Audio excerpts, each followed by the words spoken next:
प्रभु जी तुम चंदन हम पानी, जाकी अंग अंग बास समानी। प्रभु जी तुम चंदन हम पानी।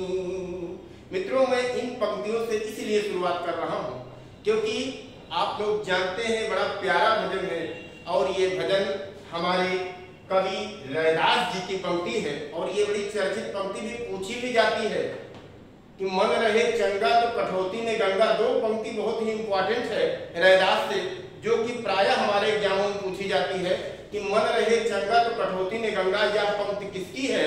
तो ये पंक्ति रैदास की है। और दूसरी जो चर्चित पंक्ति है वो पूछी जाती है कि प्रभु जी तुम चंदन हम पानी, जाकी अंग अंग बास समानी।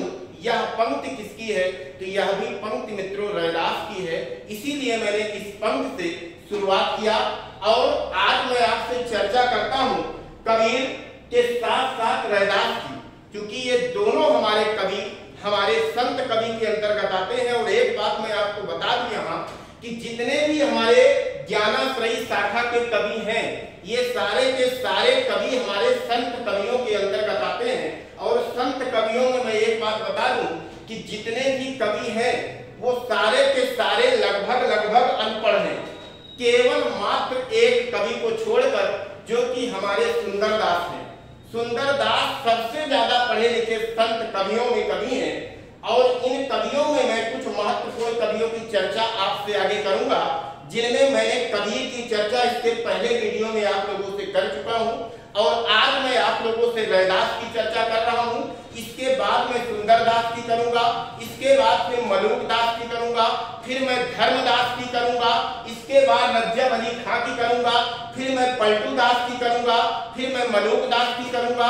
ये हमारे कुछ ज्ञानाश्रयी शाखा के प्रमुख संत कवि हैं, जिन्हें मैंने एक की चर्चा इससे पहले आप जाकर के कबीरदास वाले वीडियो को आप देखिएगा, उसमें मैंने उन्हीं पॉइंटों को रखा है जो हमारे परीक्षा के दृष्टिकोण से इंपॉर्टेंट है। और आज मैं रैदास को मेन फोकस करूंगा, लेकिन उसके साथ साथ मैंने यहाँ कबीर को भी इंक्लूड कर दिया है। इसका मेन रीजन ये है कि कबीर और रैदास इन दोनों में बहुत सारी चीजें ऐसी हैं जो कि दोनों में समान है। इसलिए मैं रिवाइज करने के उद्देश्य से दोनों को यहाँ बगल इंक्लूड कर दिया है, जिसमें कि अगर मैं देखूं तो कबीर का जो जन्म हुआ था ये संवत 1455 विक्रमी में हुआ था। और 1455 विक्रमी में ही जन्म हमारे रैदास या रविदास का भी हुआ था, क्योंकि कबीर का भी जन्म काशी में हुआ था और रैदास का भी जन्म जो हुआ था वो काशी में हुआ था। अगर कबीर के गुरु को देखा जाए तो कबीर के गुरु रामानंद थे और यहाँ रैदास के गुरु को भी देखा जाए तो रामानंद है। और दोनों की पत्नियों का ऐसा जोड़ है कि लगभग पत्नियों का भी मेल जोड़ लगभग वैसे ही है।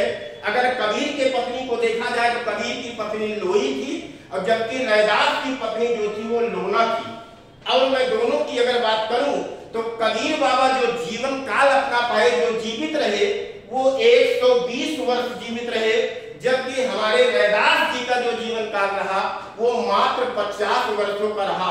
मित्रों, मैं कबीरदास में भी आप लोगों से चर्चा किया था और बताया था कि अगर कहीं किसी का जन्म या मरण अगर सम्मत में दिया गया है, जैसे कि मैंने यहाँ पर भी सम्मत में लिखा है और यहाँ पर भी जन्म इनका सम्मत में लिखा है। अगर आपको क्षण में प्राप्त करना होगा, कहीं भी किसी भी सब्जेक्ट की बात कर रहा हूँ, अगर सम्मत में दिया गया है, क्षण में कन्वर्ट करना है तो सम्मत जो होता है वो सन से 57 वर्ष बड़ा होता है।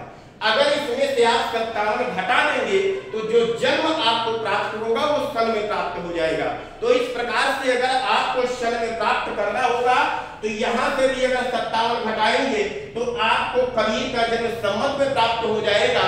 और क्योंकि इनका और इनका जन्म सन वही है, लेकिन एक बात मैं आपको बता दूं, अगर कहीं आपसे ये पूछे कि इन दोनों में बड़े कौन थे, तो इस बात को विशेष रूप से ध्यान में रखना है कि कबीर बाबा बड़े थे, क्योंकि सन तो दोनों का एक ही है। इस हिसाब से अगर देखा जाए तो दोनों सेम है। लेकिन अगर देखा जाए तो जो डे और मंथ होता है, इन दोनों के अकॉर्डिंग देखा जाए तो कबीर बाबा हमारे बड़े हैं और ये हमारे रैदास छोटे हैं। इसीलिए मैंने यहाँ इंडिकेट कर दिया है Kabir is greater than Raidas, अर्थात कबीर बड़े हैं और रैदास छोटे हैं।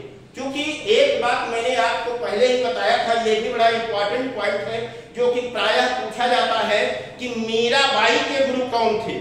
फिलहाल मीराबाई की चर्चा मैं भक्त काल के कृष्णाष्टमी शाखा में आपसे चर्चा करूंगा।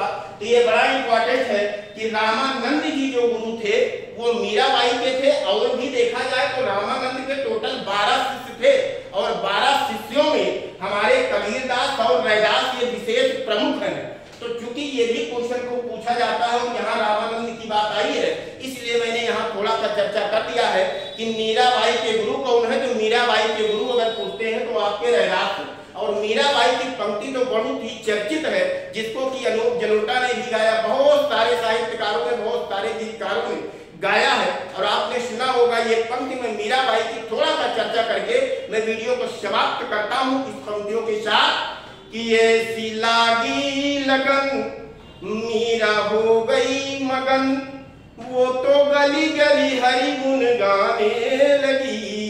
ऐसी लागी लगन मीरा हो गई मगन। तो ये भजन हमारे मीराबाई का है। तो यहीं पर मैं अपने वीडियो को समाप्त करता हूं। अगर वीडियो अच्छा लगा हो तो चैनल को सब्सक्राइब कर लें, ज्यादा से ज्यादा अपने यार दोस्त मित्रों को शेयर करें। धन्यवाद।